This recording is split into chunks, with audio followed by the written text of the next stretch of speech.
Dalam Injil hari ini kita mendengarkan laporan tentang pembasuhan kaki para rasul.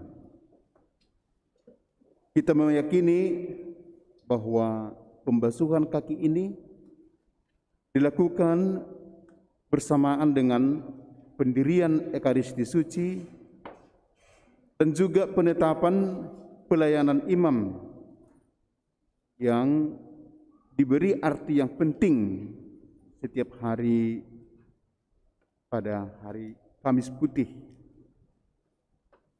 Pada hari Kamis Putih itulah pendirian Ekaristi dan juga penetapan pelayanan imam. Selain itu, sebenarnya perjamuan malam terakhir adalah untuk Yesus dan murid-muridnya perjamuan Paskah.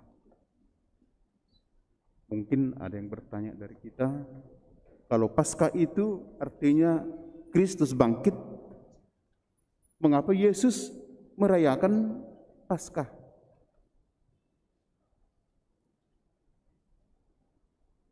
Paskah yang dirayakan oleh Yesus bersama murid-muridnya adalah Paskah Yahudi.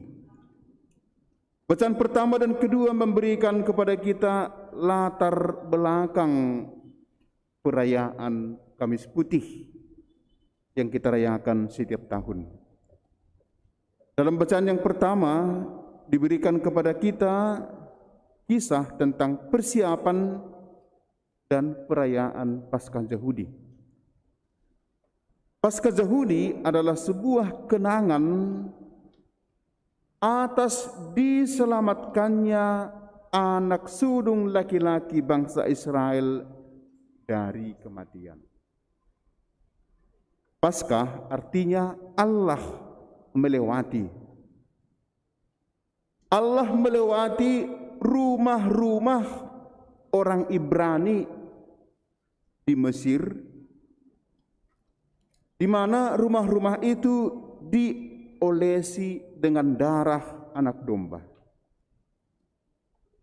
Ini tanda terakhir, tanda yang menjadi ancaman atau peringatan kepada Firaun supaya Firaun membiarkan bangsa Israel kembali ke tanah leluhur mereka. Maka setiap rumah yang tidak diolesi dengan darah anak domba, maka anak sulung dari pemilik rumah itu, baik manusia maupun hewan, akan dibunuh. Paskah artinya Allah melewati, tidak membunuh anak sulung dari penghuni rumah yang di depan rumahnya diolesi darah anak domba.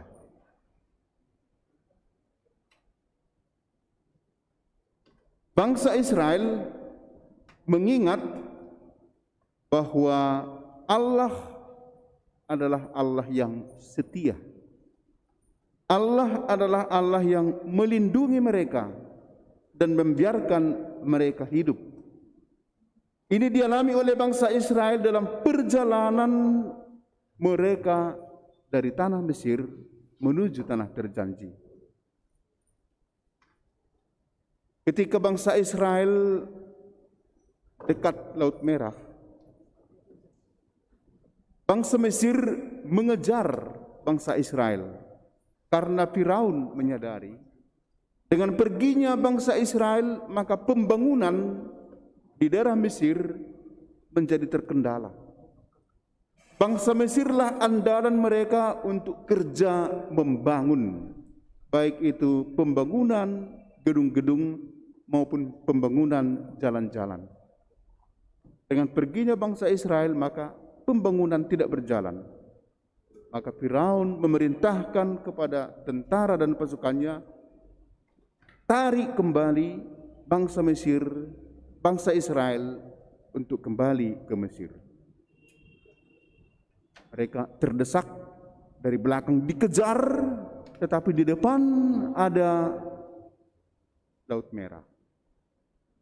Setelah berdoa kepada Allah, Musa mengangkat tongkatnya dan Laut Merah itu diceritakan menjadi kering dan bangsa Israel bisa melewati dengan berjalan. Tetapi tentara-tentara Firaun dihempaskan oleh air laut. Demikianlah bangsa Israel lepas dari kejaran tentara Firaun. Dan ini mereka alami sebagai pertolongan dari Allah. Allah menyelamatkan bangsa Israel. Inilah Paskah. Dan inilah peristiwa inilah yang turun-temurun dirayakan oleh bangsa Israel. Maka Yesus juga ketika mengadakan perjamuan malam terakhir bersama murid-muridnya, Yesus itu merayakan Paskah. Paskah itu adalah kenangan akan penyelamatan Allah. Allah melewati rumah-rumah bangsa Ibrani di Mesir, dan Allah tetap menyelamatkan bangsa Israel dalam perjalanan mereka menuju tanah terjanji.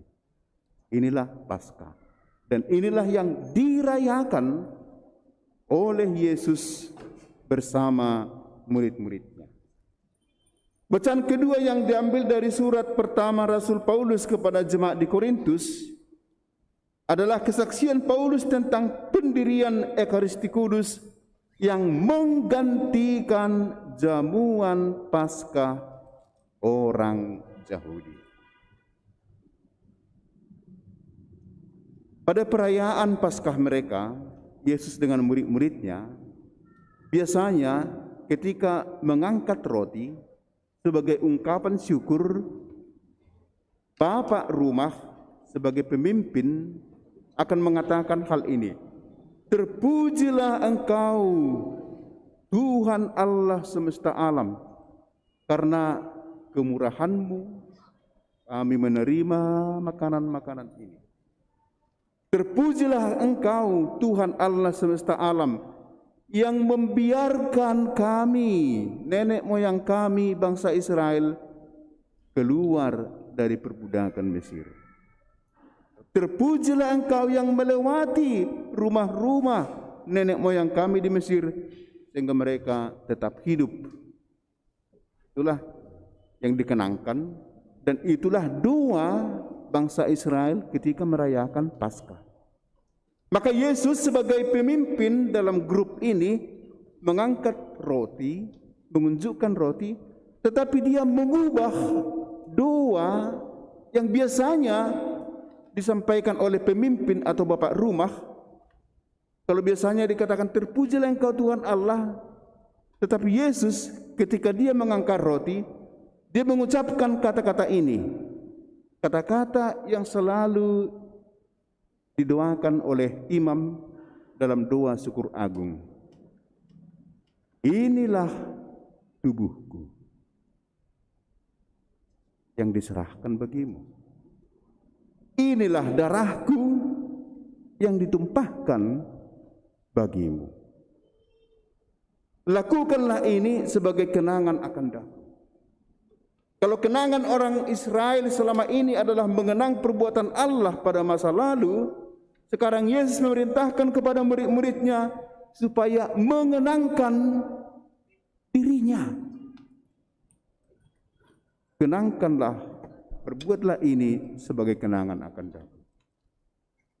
Apa yang dilakukan oleh Yesus, inilah tubuhku yang diserahkan bagimu, inilah darahku yang ditumpahkan bagimu.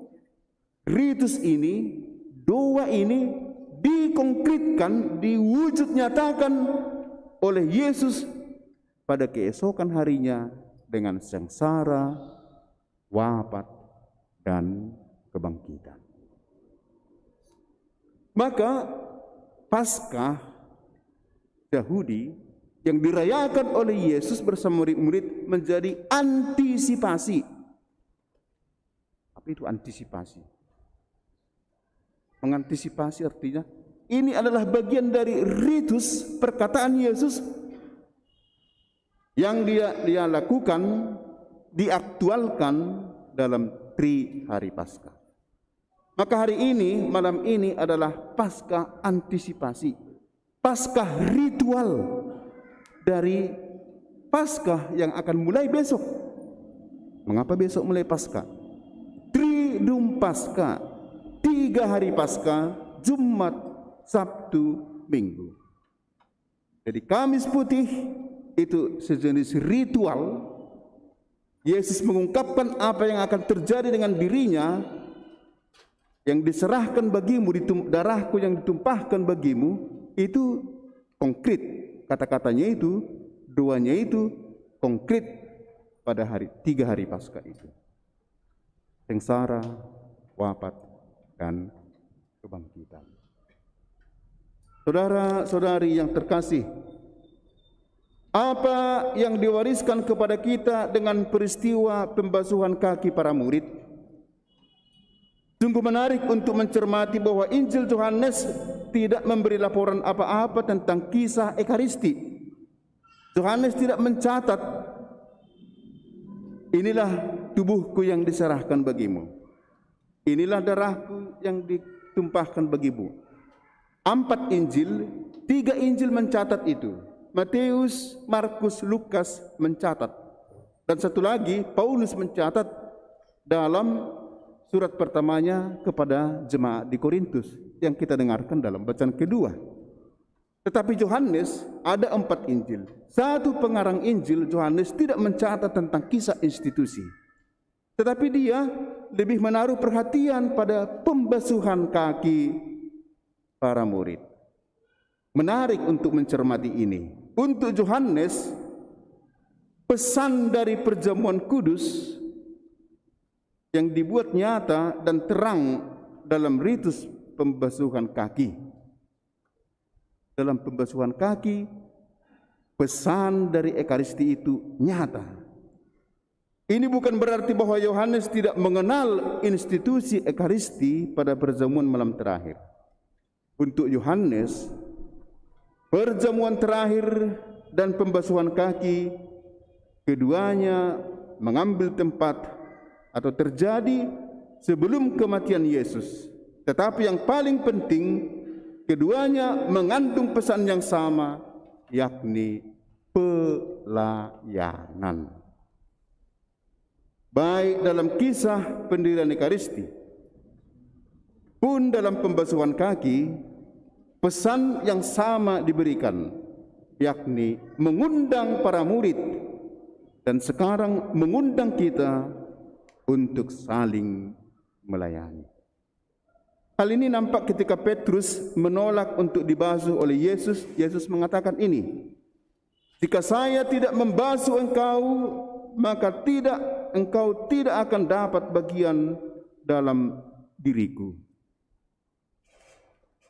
Kemudian Yesus memerintahkan mereka untuk saling berbasuh sebagai tanda bahwa mereka saling mengasihi satu sama lain. Dan sebagai tanda bahwa mereka komit mengasihi satu sama lain dengan pelayanan. Dan pada akhir setiap Ekaristi Kudus yang dirayakan, ritus terakhir dari Ekaristi ada dikatakan ita missa est. Itu adalah perintah untuk pergi mewartakan kabar sukacita, mewartakan damai, dan melayani. Iman Kristen tidak hanya dilakukan dalam ritus. Iman kita tidak hanya dirayakan dalam perayaan-perayaan ibadat-ibadat. Iman kita dirayakan dalam hidup yang melayani. Itulah yang mau dikatakan dengan pembasuhan kaki. Iman kita tidak hanya sekedar doa, pujian, permohonan kepada Allah. Iman kita tidak hanya sekedar mendengarkan sabda Allah, tetapi iman kita harus dikonkretkan seperti Yesus turun membasuh kaki murid-muridnya, melayani. Peristiwa pembasuhan kaki menjadi awal lahirnya peradaban kasih. Allah yang sedemikian mencintai manusia menginginkan manusia untuk saling mencintai dan saling menghormati. Menghormati artinya Anda begitu berharga di mata saya. Boleh dikatakan itulah saat lahir kumpulan orang yang hidup berbekal sikap Yesus yang menganggap sesama sebagai yang berharga sehingga pantas dilayani dan dihormati. Inilah wujud gereja yang paling rohani dan paling spiritual, yakni melayani. Lex orandi, lex credendi, dan lex vivendi. Bagaimana orang berdoa, bagaimana orang hidup, bagaimana orang berliturgi, berdoa, beriman, dan hidup harus sejajar. Tak cukup hanya berdoa, kita juga perlu melayani. Dan inilah yang ditunjukkan Yesus dengan membasuh kaki.